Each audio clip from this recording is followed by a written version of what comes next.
Le petit un par un de sauvetage du monde. Protection de la nature, de l'environnement et du climat pour les débutants. De Marieke Gezing, lu par Emma Lefebvre.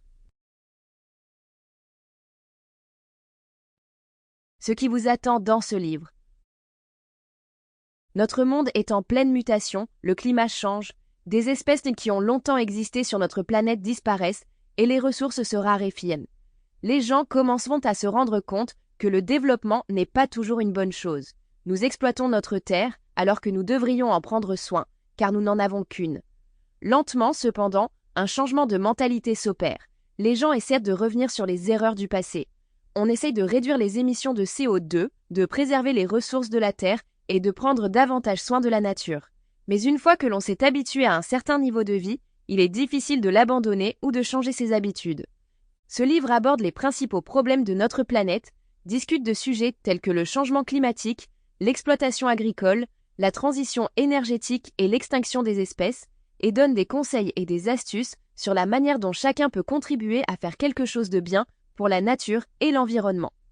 Il appartient à chacun de faire du monde un endroit meilleur. Notre monde aujourd'hui.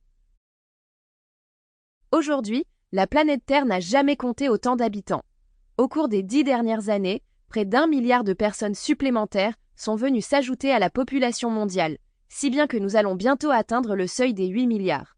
Cela a évidemment quelques conséquences sur la nature et l'environnement. Le fait que nous soyons désormais si nombreux sur cette Terre et que nous commencions à en épuiser les capacités a certaines conséquences sur la nature. Il y a de la pollution, du réchauffement climatique, de l'acidification des océans, des extinctions d'espèces et bien d'autres choses encore. Il est évident que tout ce processus doit être contrecarré à grande échelle. Mais que peut faire chacun d'entre nous au quotidien pour contribuer à la lutte contre le changement climatique, la pollution et autres? Nous allons aborder ici certains aspects et conséquences de la surpopulation et donner de petits conseils sur la manière dont chacun peut contribuer à rendre le monde un peu meilleur au quotidien. L'écosystème terrestre.